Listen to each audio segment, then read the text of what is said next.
Por afinidades.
Bien, estimados estudiantes, empezamos la clase de hoy. Me hicieron recuerdo sus compañeros que no habíamos avanzado este tema. ¿Es así? ¿O estamos repitiendo? No se avanza. Hipertensión endocraniana. Se llama así. Ahí tiene. Ahí tiene todo lo que está explicado ahí. Se llama así porque por cualquier proceso, en este caso de la tomografía, que vemos un coágulo de sangre, un sangrado secundario de la malformación que no existía antes, aumenta la presión del cráneo. En este caso tenemos acá un tumor, en este caso de acá un hematoma epidural porque está por encima de la dura madre. Todos estos procesos que no existían van a generar aumento de la presión dentro del cráneo. Aquí también vemos, ustedes ven un hematoma epidural, cómo desvía la línea media, fíjense la línea media como está desviada al lado opuesto. El ventrículo lateral que se ve bien acá, en este lado no se ve, está colapsado. Alguien me preguntaba hoy en la práctica, ¿cuáles son los signos radiológicos que vemos para que haya una hipertensión intracraneal? Uno, la desviación de la línea media. Otro, los bordamientos, los surcos que no se ven, habitualmente se ven los surcos en la corteza, no existen acá. Y la masa, que lo podemos definir así, un coágulo de sangre, lo podemos medir inclusive con la cantidad de todos los cortes que hay con el equipo de tomografía.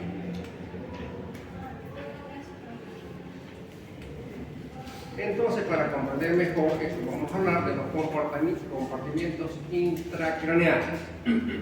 Continente, todos los huesos del cráneo, que son duros e inextensibles. Contenido. El parénquima cerebral representa el 80%. El tejido vascular, o la sangre que circula por ellos, un 10%. Y el líquido suprarraquídeo, otro 10%. Total del contenido intracraneal, 100%. Esto genera una presión que vamos a ver que es normal. Veamos. ¿Y qué será la presión intracraneal? Es la presión que se mide en el interior del cráneo, en el interior de la cavidad craneal. Siendo el resultado de qué? De la interacción entre el continente, que son los huesos del cráneo, y el contenido, que son el volumen del parénquima cerebral, más el volumen de sangre, más el volumen de líquido circulatorio. Total, 100% del contenido intracraneal. ¿Está claro? Okay. Dijimos que el volumen del parénquima cerebral, ¿cuánto era? 80%. El volumen sanguíneo cerebral, ¿cuánto? 10%. Y el volumen de líquido circulatorio, 10%. Total, 100%. 100% del contenido intracraneal. Los valores de referencia, o valores normales, podemos llamarlos así, en los adultos se considera de 5 a 10 milímetros de mercurio, que inclusive podemos llegar hasta los 15 milímetros de mercurio, considerado como normal.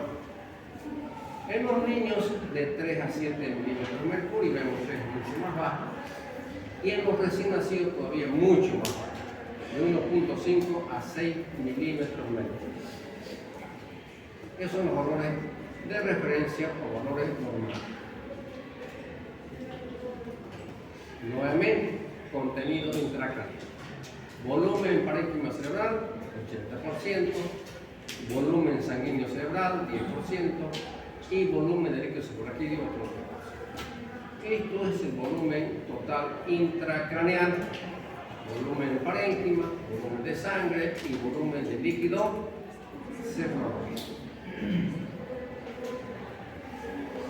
Pero para comprender mejor esto y hablar de un edema cerebral, por ejemplo, vamos a recordar lo que pesa el encéfalo de 1200 a 1300 gramos, lo cual es el 3% en peso corporal.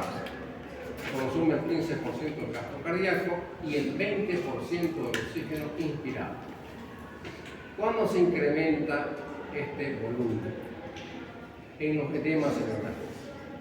Vamos a ver que es mucho más.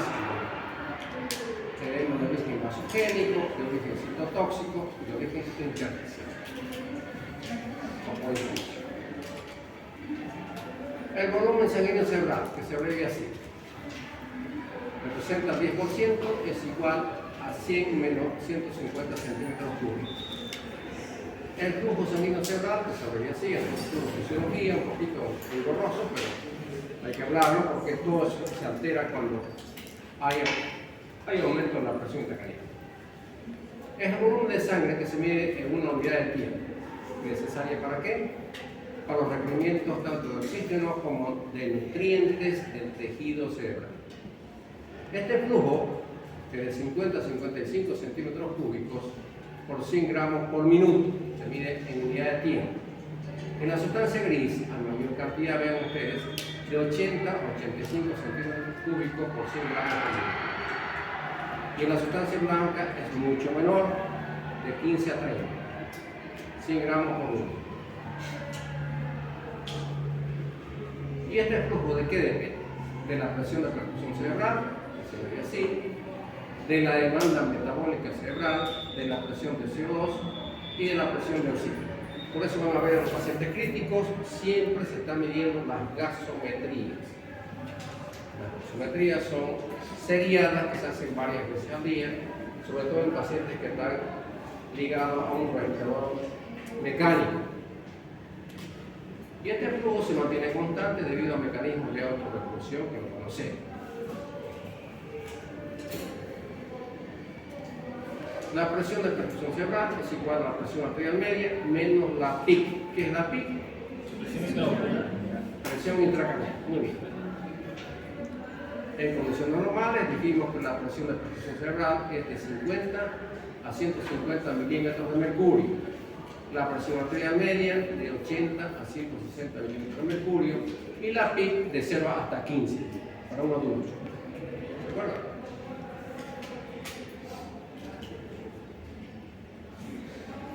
Mecanismo de compensación. Ahí tenemos la famosa doctrina de Morrow y Kelly, que dicen dos autores que el volumen del parénquima cerebral, más el volumen de sangre y más el volumen de líquido suprarraquídeo generan una presión normal, ya sea para un adulto, para un niño pequeño o para un recién nacido. Pero, ¿qué dice Morrow y Kelly? Que si a esto, volumen de parénquima, volumen de sangre, volumen de líquido suprarraquídeo, aparece una masa, que esta masa puede ser un coágulo de sangre, un hematoma, o puede ser un tumor, o el edema mismo. Entonces va a generar aumento de la presión por encima de los valores normales. Fíjense acá en este esquema. Aquí tenemos volumen de sangre venosa y sangre arterial, el parénquima cerebral y el líquido suprarraquídeo en armonía, que genera una presión para un adulto hasta 15 milímetros de mercurio considerado normal, pero si aparece una masa de un volumen no tan grande, va a empezar a aumentar la presión y ¿qué va a desplazar primero de la cavidad craneal? Los líquidos. la sangre venosa, y el líquido seborraquídeo salen fuera del cráneo para aumentar la presión, que es lo más fácil de desplazar. Pero si la masa es demasiado grande, no solamente van a salir los líquidos, sino también va a empezar a herniarse la masa encefálica, las famosas hernias que vamos a ver enseguida. ¿Y cuál descompensa más? Las patologías de evolución aguda o de evolución crónica. Por supuesto que la evolución aguda. Y vean acá esta curva, volumen, presión. Presión y volumen. Está en relación a mayor volumen, mayor presión. Y ahí aparece lo que es la elastancia y la compliance que vamos a explicar enseguida. ¿Qué es la elastancia? Es igual a resistencia al incremento de ¿qué? De la presión intracraneal producida por la adición de las unidades de volumen. O sea, la curva volumen-presión que habíamos mencionado anteriormente. A mayor volumen, mayor presión. Y la compliance es la tolerancia, hasta cuando se tolera de la cantidad de unidades de volumen necesaria para incrementar la PIC en una unidad de presión. La autorregulación cerebral es la estabilidad del lecho de los arteriolas especialmente, con el fin de mantener una perfusión sanguínea adecuada que les permite aporte de ¿qué? De oxígeno y nutrientes necesarios para ¿qué? Para el metabolismo.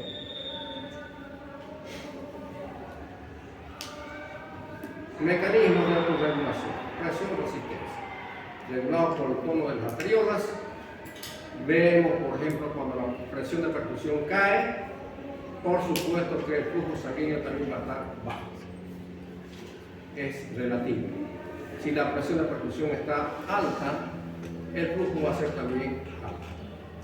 Está en relación a presión de perfusión y flujo sanguíneo. Y la autorregulación está mediada por la resistencia cerebrovascular. Resistencia cerebrovascular. Flujo sanguíneo cerebral es igual a la presión de perfusión cerebral sobre la resistencia cerebrovascular. Y los mecanismos o teorías. Vamos a hablar un poco de estas teorías, que es la metabólica, la miógena, la química, la viscosidad sanguínea y la neuronal. La metabólica, ¿qué dice? Es la capacidad neuronal a la demanda o aumento de la tasa metabólica cerebral para una mayor demanda de suministros sanguíneos o para proveer sustrato y oxígeno. Esa es la teoría metabólica. La teoría miógena es la contractura, la relajación de quién? De la musculatura lisa. ¿Dónde hay musculatura lisa? En la pared vascular. Como respuesta a estos, los cambios de presión intramuscular producidos por la alteración de la presión arterial sistémica. Y la química. El flujo sanguíneo cerebral es muy sensible a los cambios de CO2. Vean ustedes, por eso les decía, las gasometrías se hacen seriadas en las unidades de terapia intensiva para ver qué valores tiene cada paciente. Por ejemplo, la hipocapnia, ¿qué produce? Vasoconstricción. Reduciendo ¿qué? El volumen sanguíneo cerebral y por lo tanto disminuye la presión intracraneal. En cambio, la hipercapnia produce una vasodilatación cerebral, incrementando el volumen sanguíneo cerebral con la consiguiente elevación de la PIC intracraneal.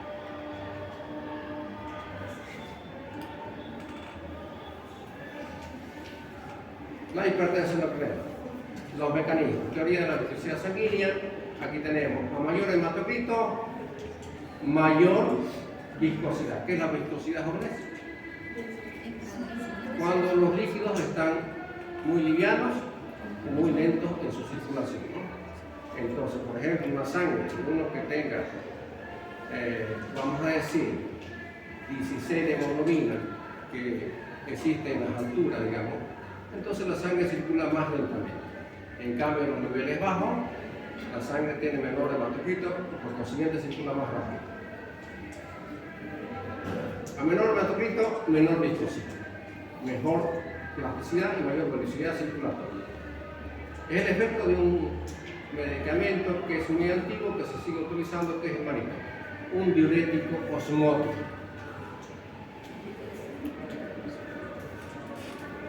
La neuronal, ¿qué dice? Los vasos sanguíneos cerebrales tienen inervación simpática y parasimpática.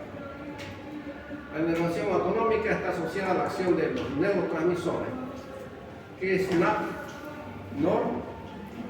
noradrenalina, igual a vasoconstricción, acetilcolina, vasodilatación, y los neuropéptidos. Ambos son vasoconstrictores.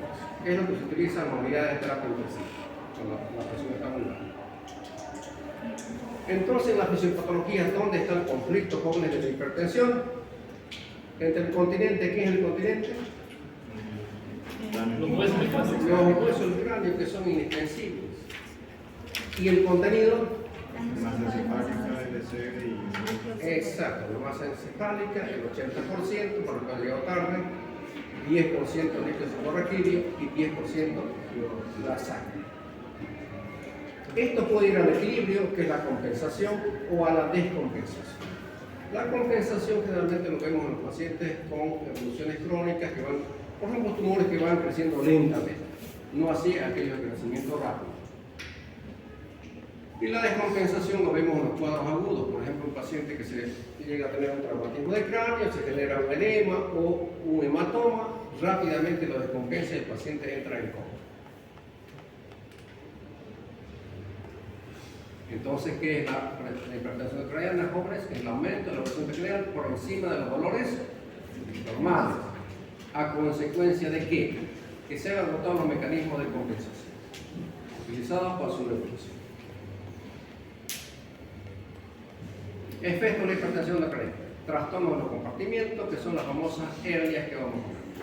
Y disminución de la presión de perfusión cerebral, que lleva a ¿qué? A la hipoxia. Y eso es un círculo vicioso, lo cual aumenta más el edema y es difícil de manejar. Veamos en este gráfico. Aquí tenemos un corte coronal, el cráneo y su contenido, que es la masa encefálica. Aquí vemos una imagen de un hematoma epidural. Aquí está la fractura, esta es la dura madre, cómo lo comprime y lo desplaza la masa encefálica hacia el lado opuesto. La línea media ya está distorsionada, está desplazada al lado opuesto. El ventrículo estelar ya no se ve y la masa encefálica al lado opuesto. La hernia subfalciforme, que se llama.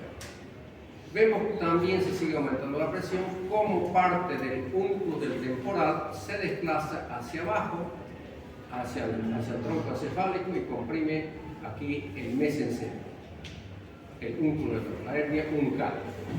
Si sigue aumentando la presión y no se hace nada, vamos a tener, por último, la herniación de las amígdalas cerebrosas, que se desplaza hacia el núcleo occipital y comprime aquí al bulbo raquídeo, donde está el centro cardiorrespiratorio. Y viene la parada cardiorrespiratoria súbita.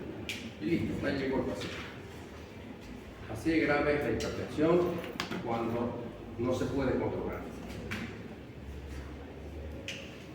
La subfacial es el desplazamiento de la masa encefálica de un hemisferio hacia el otro, por debajo de la otra del cerebro, que comprime la arteria cerebral anterior, por consiguiente va a dar complicaciones como infarto en el hemisferio medial, la parte medial de los lóbulos frontales, y esta es la área motora que inerva a los miembros inferiores, por consiguiente va a haber una paraparesia. ¿Qué es la paraparesia, jóvenes? Disminución de la fuerza motora en las piernas. Exacto, muy bien. La hernia del únculo temporal.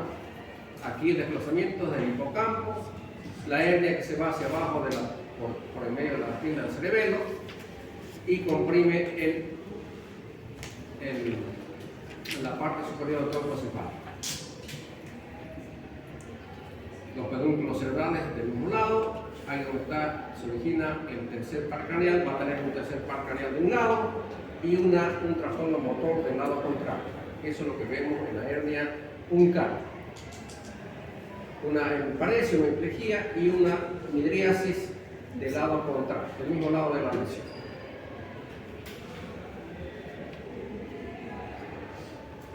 Las Las amígdalas es el desplazamiento de la amígdala cerebrosa hacia el agujero occipital, o también el llamado agujero magno. ¿Compromiso de quién? De la médula oblongada o compresión del bulbo raquídeo y viene el paro cardiorrespiratorio súbito. Es cuando llegamos a valorar a un paciente y los médicos, ya sea en un hospital o en una emergencia, en una clínica, nos dicen se enclavó. Lo vemos al paciente con la pupila dilatada, con apoplejía generalizada y con glabro de 3. ¿Sí? En esas condiciones, por más que hagamos los estudios, hagamos procedimientos, si es quirúrgico, no vamos a poder ofrecerle nada al paciente. Incremento de volumen, ya dijimos los edemas, de origen traumático, de origen metabólico, de origen tóxico, hipóxico o infección. Cuando hay edema generalizado se edematiza toda la masa encefálica. Localizado, por ejemplo, alrededor de los tumores, de las hemorragias o los coágulos, los abscesos o el edema periférico. Incremento de volumen sanguíneo cerebral por la obstrucción del flujo venoso en las trombosis. Ayer nos hacen una interconsulta en el hospital de niños, un niño que venía con fiebre hacía varios días, se le hace una resonancia con un nervio anterior y tenía trombosado los senos sagital superior. Ahí drena toda la cantidad de sangre. La parte anterior se lo puede inclusive ligar, no hay ningún problema, pero la parte medial y la parte posterior son incompatibles con la vida, porque ahí drena toda la sangre venosa del encéfalo.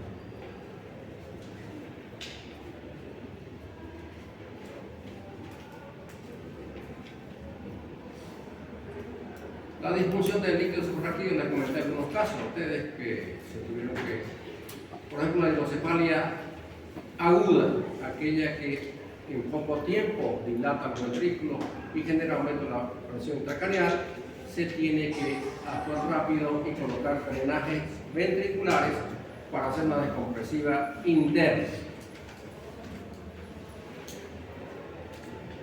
Y para esto vamos a ver, para comprender mejor, vamos a hacer un recuerdo de la cantidad de líquido cefalorraquídeo que circula por el espacio suprarraquídeo dentro de los ventrículos y la médula espinal. La cantidad de sangre que se mide promedio es de 120 a 150 centímetros cúbicos que está dentro de los ventrículos por el espacio suprarraquídeo y la médula espinal. Esa es la cantidad de sangre que existe promedio. Y la producción, vean ustedes, es de 0,3 a 0,4 ml por minuto. En 24 horas se produce aproximadamente 500 ml para que se recuerde.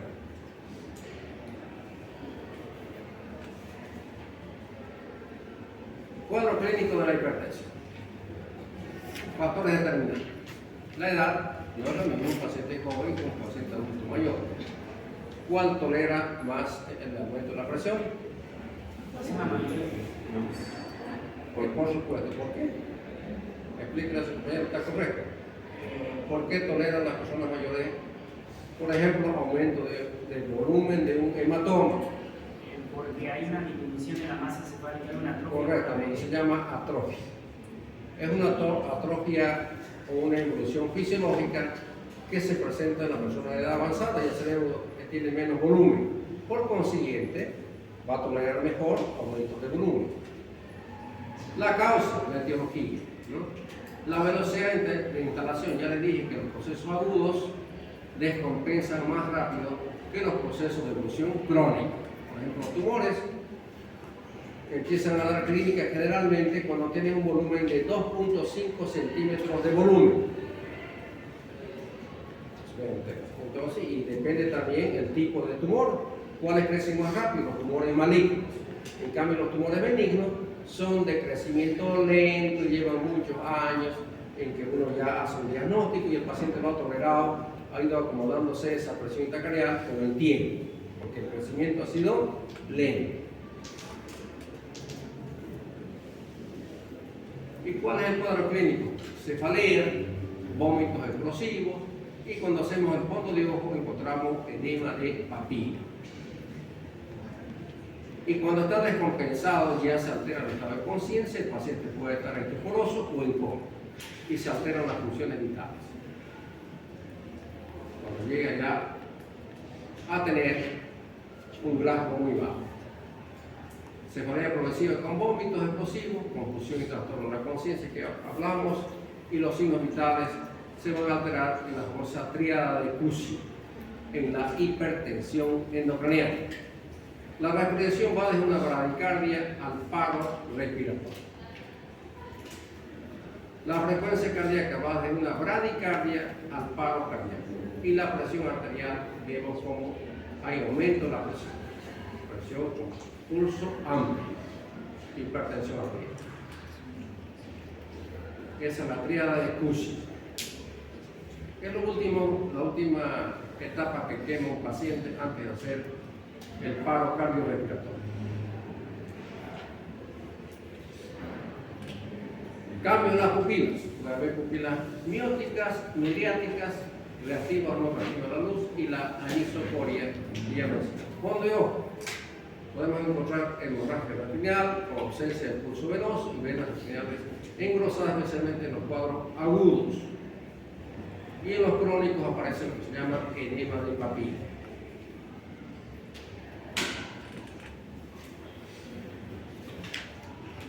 Métodos diagnósticos jóvenes. Tenemos la historia clínica, que es muy importante, y después vienen los estudios de neuroimágenes que solicita el médico que está en contacto con el paciente o con el orador. Y por supuesto también en los centros, si tenemos condiciones, vamos a medir el registro y trazado de la presión intracraneal. Eso se lo coloca con anestesia local. Es un orificio del cráneo, tenemos el aparatito, todo el set, un tipo de vibramarquín que se gira y se perfora ahí mismo con anestesia local, y se introduce el catéter o el sensor de pique, que va a un traductor y a un registro ahí de la PIC en el monitor. Vemos los valores que tiene en ese momento el paciente. Por supuesto, se puede hacer la radiografía de cráneo, donde ya se ve, especialmente en los niños pequeños, que se ve. Los huesitos todavía no están, las suturas no están soldadas, entonces hay separación de las suturas que se llama diátesis de la sutura. Pero los estudios de elección hoy por hoy son la tomografía y la resonancia magnética, y en unos casos la radiografía cerebral. Estos tres estudios son los de elección hoy por hoy. Y el ecodoppler se lo hace especialmente en la cama del paciente para medir el flujo sanguíneo cerebral en el polígono de Willis. En las radiografías que se veía antes de la era tomográfica, porque esto viene de era antigua, hoy por hoy ya nadie pide esta radiografía. Se veían las impresiones digitiformes. Vean ustedes como cuando uno agarra los dedos manchados y lo pone en una pared. Impresiones digitiformes que se veían en las placas radiográficas por el aumento de la presión. Otro que sería la separación de las suturas y la erosión de la clinoide de la silla turbina. Pero por supuesto, con la tomografía que nos da exactamente la causa. Aquí un hematoma epidural, aquí un edema de un tumor localizado, ven ustedes acá, cómo genera aumento de la presión, y aquí un hematoma subural. Todas estas causas van a producir aumento de la presión intracraneal. Estos para tumores que no tenemos acá. El ecodoppler transcraneal, como ya les dije, es un método no invasivo que se lo puede hacer en la cama del paciente, y que nos informa la hemodinamia cerebral, especialmente en el polígono de Willis. Eso es en la cama del paciente. La resonancia magnética es un estudio de mayor sensibilidad y especificidad por la cantidad de cortes que se hacen, axiales y coronales y sagittales.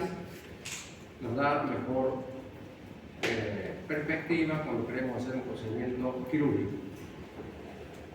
Acá, por ejemplo, vemos una imagen sospechosa de una malformación arteriovenosa intracraneal. Tenemos que hacer un estudio de las arterias cerebrales. Hay la angiografía convencional y la angiografía por filtración digital, que es la que más se utiliza. Vean ustedes acá inyectando un contraste iodado, podemos ver todas las arterias y aquí al final vemos una malformación arteriovenosa en niño. Tratamientos, hombre, que no pregunten, pero para que método no invasivo, monitoreo clínico, por imágenes, que le voy haciendo como sería todos los días, voy controlando a mi paciente. Invasivo ya hay, coloco sensores de PIC y ahí vienen inclusive los procedimientos quirúrgicos.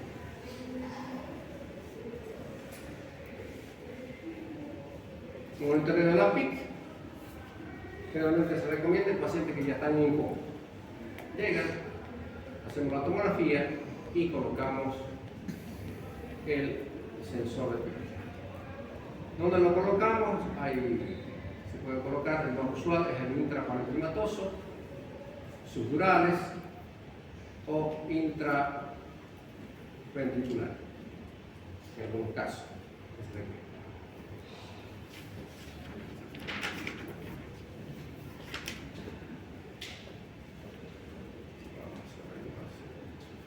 La posición del paciente, en todos los pacientes que tengan aumento de la PIC, siempre lo colocamos la cabeza 30 grados más arriba que el resto del cuerpo, con el objetivo de conocer mejor el retorno venoso y evitar la compresión de las venas yugulares. Cuando las venas yugulares están comprimidas, la cabeza está rotada, generalmente aumenta la presión intracraneal. La tos, la fiebre hace aumentar la presión intracraneal, por eso los pacientes son de estricta vigilancia.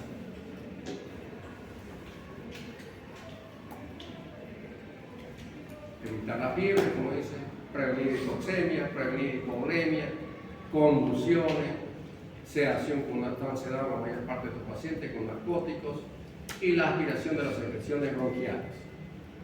Evitar las ponerme balsamo porque también aumenta la presión intracraneal al toser, al estornudar.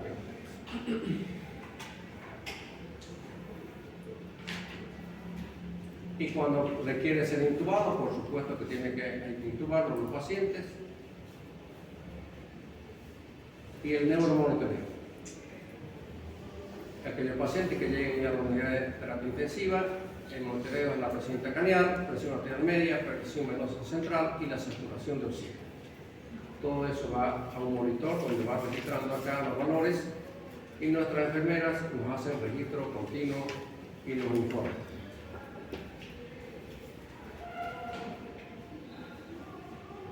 La terapia osmolar, hoy por hoy se sigue utilizando el monitor, es muy bueno, pero está contraindicado en algún tipo de pacientes que tengan la presión muy baja o que sean pacientes diabéticos, es mejor no utilizar. Y también tiene un límite de uso.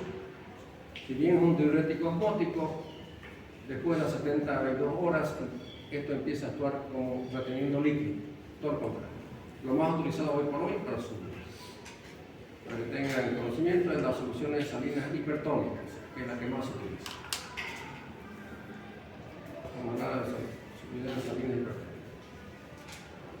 Aquí el efecto también es osmótico, la probabilidad a sodio y la barrera hematocefálica baja, efecto del influjo sanguíneo cerebral, mejora el flujo sanguíneo cerebral, la toma de exposición del endotelio, que en esos casos está isquemiado, reduce la PIC y mejora la saturación de oxígeno.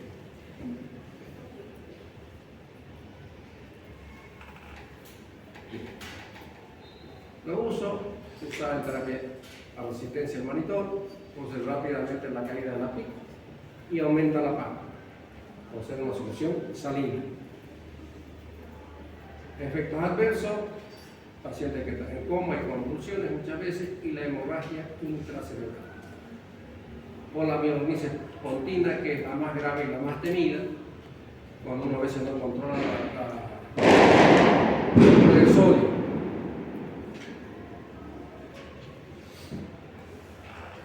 También la hiperventilación controlada, la saturación óptima de CO2 entre 30 y 35 milímetros de mercurio, que es lo que se recomienda. Bien, tema. Los barbitúricos para sedar al paciente, también es importante mencionarlo porque estos pacientes tienen que estar completamente acoplados al respirador.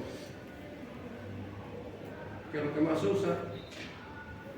El tiopental o el pentobarbital. Hay dosis de inicio y dosis de mantenimiento con bombas de infusión. Efectos adversos, la vasodilatación periférica, cae el retorno venoso y sobre todo en estos pacientes deprime el nivel de conciencia, están deprimidos totalmente y hay depresión leucocitaria, por consiguiente no nos podemos dar cuenta si el paciente está cursando una infección. ¿Listo? Con la depresión leucocitaria.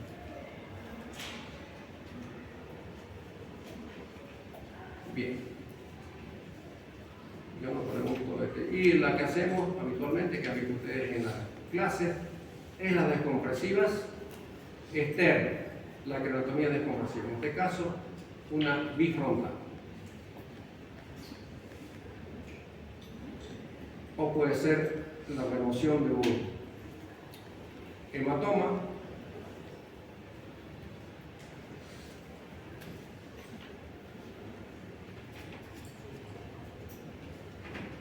Bien, estimados estudiantes, ahora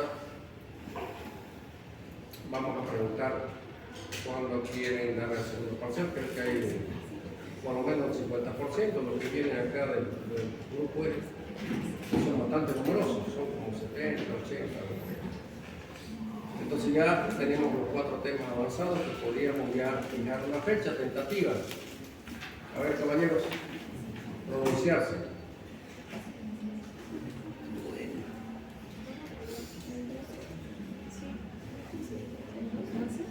Para que no nos dejemos acumular y tengan problemas ustedes con los parciales de otras materias.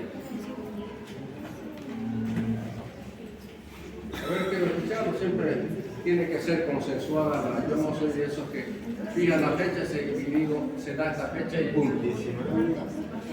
Siempre hago de forma consensuada con los estudiantes. El 19, 19 de junio. Sí, El 12. es que el 10 tenemos cirugía. Pero después van a tener octavo. Pero sí es mucho más grande el temario que el octavo. El octavo va a ser el mismo día. El 19 no fue. Es que ya se lo 19 es un miércoles. Sí. El 19 va a ser octavo. Ah, entonces la otra semana. 26. Entonces se fue el 26.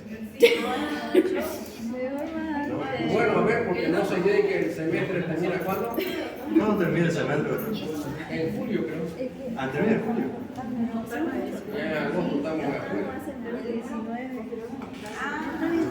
Ya no dije el 12.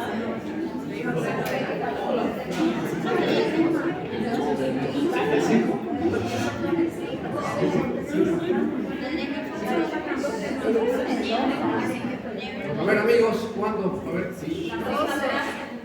¿La próxima clase? No.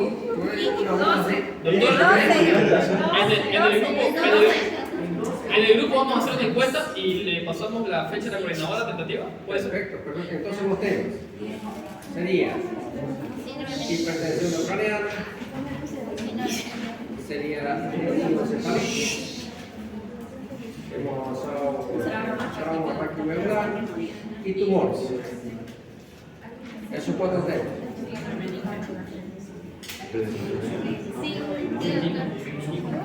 ¿Está claro? ¿Cuáles son los temas? ¿Cuáles son los temas? Síndrome meningia, trauma raquimeural, tumores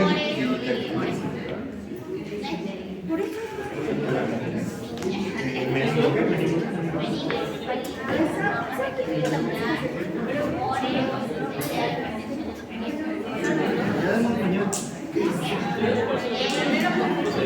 Gracias, profe.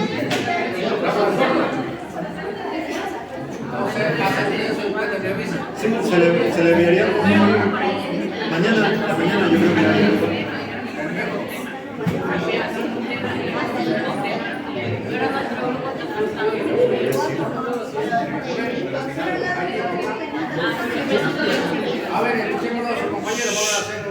posición acá. Paso, paso. Viene.